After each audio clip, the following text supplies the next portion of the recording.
예전에는 조금 더 내가 저렴한 걸 사서 내가 좀 더 많이 오르면 좋지. 어떻게 보면 이게 수익률을 가지고 좀 접근할 수 있었거든요. 근데 지금의 시장은 그게 아니죠. 지금은 안녕하세요, 세비티입니다. 오늘도 잠깐 시간이 나서 이렇게 영상을 찍게 됐습니다. 요즘에 궁금해 하시는 이제 내용 중에 어떤 게 있냐면 지금 집을 사도 될까에 대한 부분인 것 같아요. 그래서 그런 부분을 조금 말씀을 드리려고 합니다. 저도 최근에 계속 상담을 진행하고 있고 현장 임장도 가고 그렇게 하면서 분위기를 보고 있거든요. 근데 분위기가 우리 생각과는 좀 다르다는 겁니다. 어떻게 다르냐면 우리가 최근에 유기질 대출 규제가 있었잖아요. 그러면 많은 분들이 이제 대출이 막히니까 팔려고 하는 급매도도 또 많아지고 집값이 조정을 받지 않을까라고 생각하지만 현장은 아니라는 거죠. 예를 든다면 뭐 경기도에서 우리가 좀 선호하는 동네들 있잖아요. 뭐 안양 평촌이라던가 아니면 지금 광명 같은 곳들 보면 매물의 호가가 계속 올라가고 있습니다. 이쪽으로 만약에 우리가 뭐 내 집 마련이든 갈아타기 하려고 계속 보셨던 분들이 있을 거예요. 가격이 좀 떨어지면 내가 사야지라고 생각했는데 지금 떨어지기는커녕 최근에 또 다시 매물 호가가 올라가고 있어요. 그래서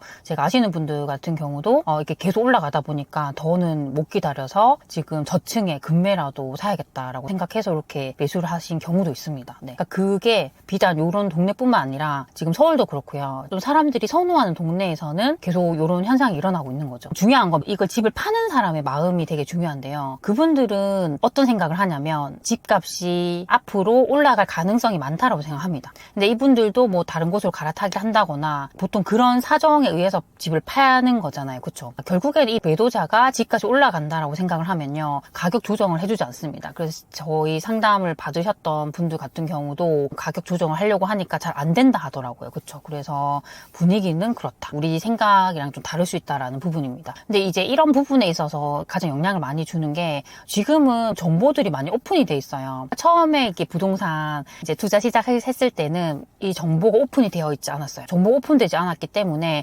정말 뭐 실제 투자를 하고 있는 사람들에게 얘기를 듣는다거나 실제 소장님을 찾아가야 된다거나 그렇게 우리가 확인해야 됐습니다. 근데 지금은 정보가 많이 오픈이 돼 있고요. 저도 지금 유튜브를 하면서 제 경험에 대해서 얘기를 하지만 그런 채널들도 많고 지금 그런 플랫폼들도 많잖아요. 그렇죠? 그러다 보니까 앞으로 지금 시장이 어떻게 움직일지에 대해서 많은 분들이 알고 있어요. 앞으로 가장 지금 심각한 부분이 공급에 대한 부분이잖아요. 공급이 너무 부족하고 현재 지금 전세 매물 같은 경우는 정말 너무 없는 편이죠. 급감하고 있죠. 전세가 올라가고 있죠. 그런 분위기. 그리고 앞으로 이번에는 이제 금리 같은 경우에 한은에서 금리를 동결했지만 이게 앞으로 계속적으로 그러니까 이 방향성에 있어서는 금리를 인하할 가능성이 많거든요. 뭐 빠르게는 10월로 예상하는 분들도 있긴 하지만 일단 금리는 내려갈 가능성이 많다라고 계속 보고 있고 그리고 지금 1차 소비 쿠폰 발행을 했고 2차도 하고 있고 돈을 푸는 정책들을 이제 계속적으로 할 예정이죠. 여러 가지 요인들로 봤을 때 집값이 떨어지긴 어렵다는 거죠. 그렇죠? 그런 정보들을 다 아시기 때문에 집을 파시는 분들도 다른 더 좋은 데로 가시려고 집을 파는 거지 이걸 내가 갖고 있으면 집값이 더 떨어질 것 같아서 내가 겁이 나서 집을 파는 건 아니거든요. 그렇죠? 그런 분위기다라고 볼 수 있고 지금 최근까지는 지금 서울과 수도권 위주로 이제 상승했지만 지금 지방 광역시 중에서도 계속 상승 흐름을 보이는 곳들이 있어요. 대표적으로 울산 같은 곳들은 지금 최근에 627 대출 규제 나오고 서울 수도권 같은 경우는 거래량 정말 급감을 했거든요. 근데 울산은 상대적으로 지금 서울 수도권보다 8월 한 달 거래량이 더 높게 나오고 있습니다. 그리고 창원도 그렇죠.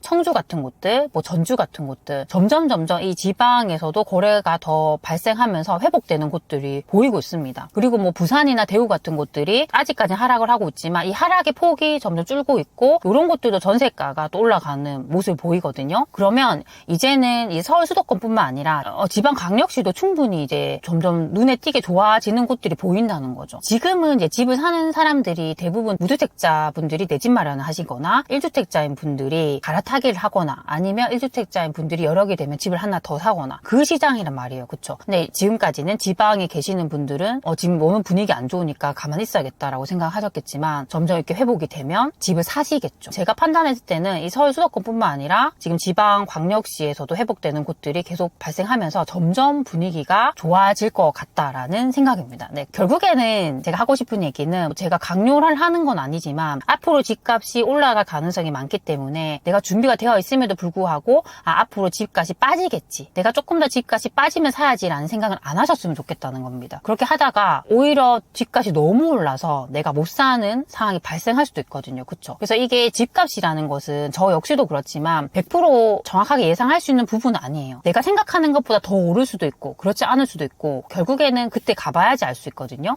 근데 중요한 부분은 어느 정도의 방향성은 우리가 볼 수 있다는 거예요. 아까도 말씀드렸지만 집값이 지금보다 떨어지긴 어렵다라는 부분이죠. 그쵸? 그런 부분도 좀 감안한다면 굳이 내가 돈이 있음에도 불구하고 내가 여러 개 됨에도 불구하고 집을 사는 것을 미룰 필요는 없다라는 생각을 합니다. 그리고 또 이때 하나를 더 말씀드리고 싶은 부분이 뭐냐면 예전과 지금의 분위기는 많이 달라요. 어떻게 다르냐면 예전에는 조금 더 내가 저렴한 걸 사서 내가 좀 더 많이 오르면 좋지. 어떻게 보면 이게 수익률을 가지고 좀 접근할 수 있었거든요. 근데 지금의 시장은 그게 아니죠. 지금 거래량 자체도 예전만큼 많지도 않고요. 집을 사는데 참여하시는 분들도 다주택자는 거의 참여를 못하고 있고 무주택자, 1주택자인 분들이 참여하고 있고 대부분 이건 투자의 개념보다는 실거주의 입장으로 접근하시거든요. 그러니까 그분들은 그래도 내가 산다고 했을 때 내가 조금 더 아이를 키우기 좋고 쾌적하고 교통이 편리하고 그런 곳을 원하거든요. 뭐 결국에는 학군지 같은 곳들이나 아니면 신축 아파트들이 모여있는 그런 약간 신도시 느낌이 나는 동네들이겠죠. 그러니까 그런 곳들은 올라요. 근데 그게 아닌 곳들, 어떻게 말하면 어정쩡한 뭐 구축 아파트 같은 것들은 안 올라요. 그러니까 같이 이렇게 아파트가 붙어있다 하더라도 신축은 계속 올라가는데 구축은 또 수요가 없어서 그렇지 않을 수 있습니다. 그래서 웬만하면 내가 어떻게든 돈을 뭉칠 수 있다고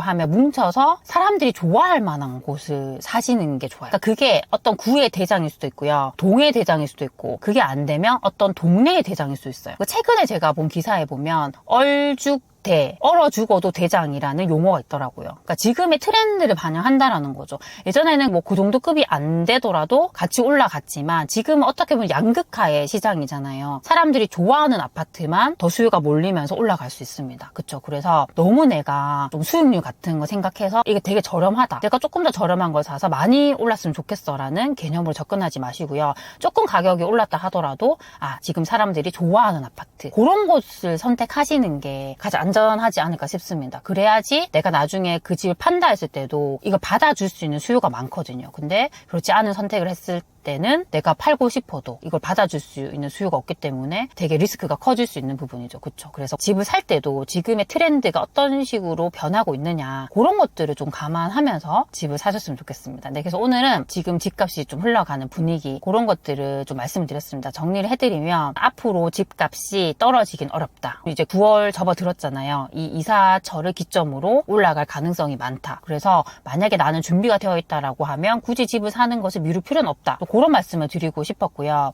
만약에 내가 집을 산다 했을 때는 너무 수익률에 좀 집착하지 마시고요. 지금의 트렌드는 사람들이 좋아하는 곳에 수요가 더 많이 쏠리기 때문에 그래도 괜찮은 곳, 좀 수요가 몰리는 곳 그런 것들을 좀 잘 살펴보셨으면 좋겠습니다. 네, 오늘도 제가 말씀드린 것들이 우리 소중한 친구분들에게 도움이 되셨으면 좋겠습니다. 그럼 우리 다음 시간에 만나요. 안녕. 세비티 강의 및 1대1 상담이 궁금하신 분들은 고정 댓글을 확인해주세요.